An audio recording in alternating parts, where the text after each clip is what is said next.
Қазақ осы әні. Домбырада ең оңай әдіспен тарту жолы. Міне бірінші.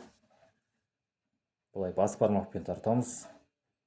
Міне мысалы, үстіңгі және астыңғы шекпар тек қана әзірге ең алғашқы үйренушілерге осылай тек бас бармақпен тартамыз. Міне бұлай. Осылай шерту арқылы. Ең бірінші ештеңе пернені баспай, ешқандай тек бір рет ашық тартамыз. Сосын жетінші пернені тауып аламыз. 1, 2, 3, 4, 5, 6, 7. Жетінші перне. Саусақтың ұшымен сызықтың алдынан басамыз.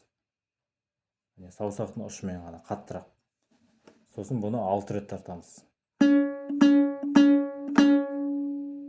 2, 3, 4, 5, 6.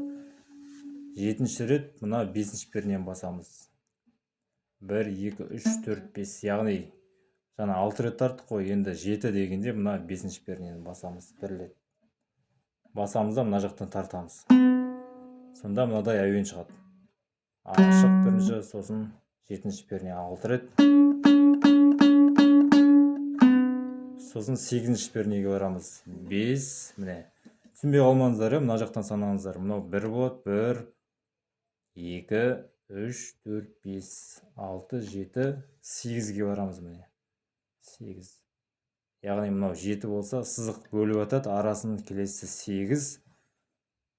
Міне. 9-ға міне. Мына келесі 9 болады ғой, мысалы, арасын сызық бөліп атады. Осы сызықтың дәл алдынан басамыз. 1 рет. 8, сосын 7, сосын 5. Сонда деген әуен шығады. Міне бұл бірінші жолы. Барлығын басынан көрсетейін.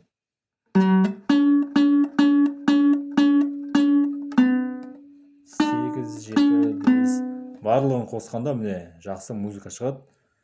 Сөзімен айтсаңыздар да болады. Жайлауында жүрген жігіт бағып қой. Көрдіңіздер ма? Бүгінге бір жолды үйретем, міне оңай болу үшін. Ал енді осы сандарын дайын жазылған сызбасын алам десеңіздер, арнайы дайындап қойдым, мынадай етіп жазып, қазір көрсетейін сіздерге. Қараңыздар. Арнайы мынадай альбом рисованияға жаңағы сандарды жазып қойдық. Енді алғашқы 0-ден бастап үйренем деген адамға осы альбомды алса, осы альбомда қалай тарту керек, барлығы нақты жазылған, яғни тартып кете алады, мән беріп қараса. Ең оңай жолмен жазылған, енді оңайдың оңайы. Мына сандарды санайды, міне барлығы дайын тұр. Қалай санайтыны жазылып. Қазақ осы әні мен айтқан сандар жаңағы. Астында қалай жаңағы тарту керек сол жазылған. Міне екінші жолы. Міне көп жазған жоқпын, бұның үшін енді қысқа қылып жаздым. Өйткені түсінікті болу үшін. Сосын жақсы адамдар мәні бар. Ең бастысы үйренуге жеңіл, оңай.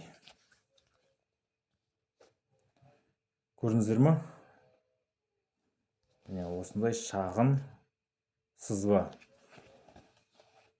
Тапсырыс бере аласыздар. Қазпошта арқылы жібереміз. Комментарийге жазыңыздар, кім тапсырыс бергісі келеді. Міне. 1 ән болса да, 2 ән болса да үйреніп кеттіңіздер. Ал кім үйреніп алды, комментарийге жазыңыздар. Сәттілік.